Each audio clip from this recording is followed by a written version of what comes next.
নেত্রকোনায় পঞ্চম শ্রেণীর শিক্ষার্থীকে ধর্ষণে অভিযুক্ত মাদ্রাসা শিক্ষক আমান উল্লাহ সাগরকে গ্রেফতার করেছে র্যাব।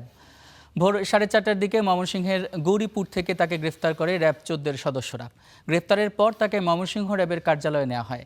দুপুরে সংবাদ সম্মেলনের পর তাকে পুলিশের কাছে হস্তান্তর করা হবে, তারপরই নেওয়ার কথা রয়েছে আদালতে। এর আগে গেল 30 এপ্রিল নেত্রকোনার মদন থানায় অভিযুক্ত সাগরের বিরুদ্ধে ধর্ষণ মামলা করেন ভুক্তভোগী শিশুর মা।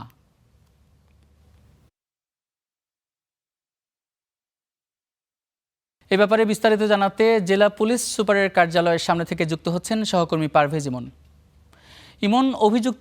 ইমরান, অভিযুক্তকে কখন কোথায় থেকে গ্রেফতার করা হয়েছে আর আজই তাকে আদালতে নেওয়ার সম্ভাবনা রয়েছে কিনা?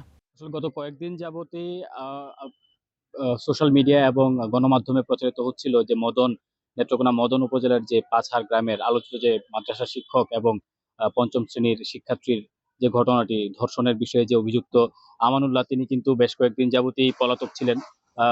থানায় মামলা হওয়ার পর থেকেই কিন্তু তিনি পলাতক রয়েছিলেন।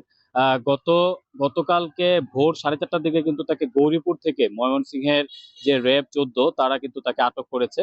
এখন তাকে আমরা যতটুকু জানতে পেরেছি ময়মনসিংহে রাখা হয়েছে র্যাবের যে কার্যালয় সেখানে। এই ঘটনাটিকে কেন্দ্র করে কিন্তু সোশ্যাল মিডিয়াতে বিভিন্ন অ্যাক্টিভিস্টরা পক্ষে এবং বিপক্ষে কিন্তু নানান ধরনের স্ট্যাটাস তারা ফেসবুকে দিচ্ছেন। দিন শেষে সবাই কিন্তু চাচ্ছেন যেন একটি সুস্থ তদন্তের মাধ্যমে যেন আসল যে ঘটনা সেটাকে যেন আসল যে আহ, আহ, অভিযুক্ত যে যে রয়েছে বা আসল অপরাধী যে তা সেটা বের হয়ে আসুক, এটা কিন্তু সবাই চাচ্ছে।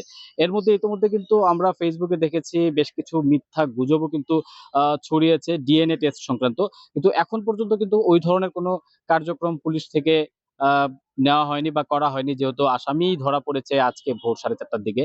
তো নেত্রকোনা থেকে তাকে আসলে পুলিশ আমাদেরকে যেটা জানিয়েছে, তাকে দুপুরে ময়মনসিংহে র্যাবের যে কার্যালয় রয়েছে সেখানে একটি ব্রিফিং শেষ করার পর কিন্তু নেত্রকোনা পুলিশের কাছে তাকে হস্তান্তর করা হবে। এরপরেই কিন্তু আদালতের যে কার্যক্রম সেটা তারা পরিচালনা করবে এবং পরবর্তী যে আইনি পদক্ষেপ রয়েছে সেটা কিন্তু আহ, পরিচালনা করবে বলেও আমাদেরকে পুলিশ জানিয়েছে। এই পর্যন্ত আমাদের কাছে এই ছিল সবশেষ তথ্য নেত্রকোনা পুলিশ সুপারের কার্যালয় থেকে মদনের যে আলোচিত ঘটনা।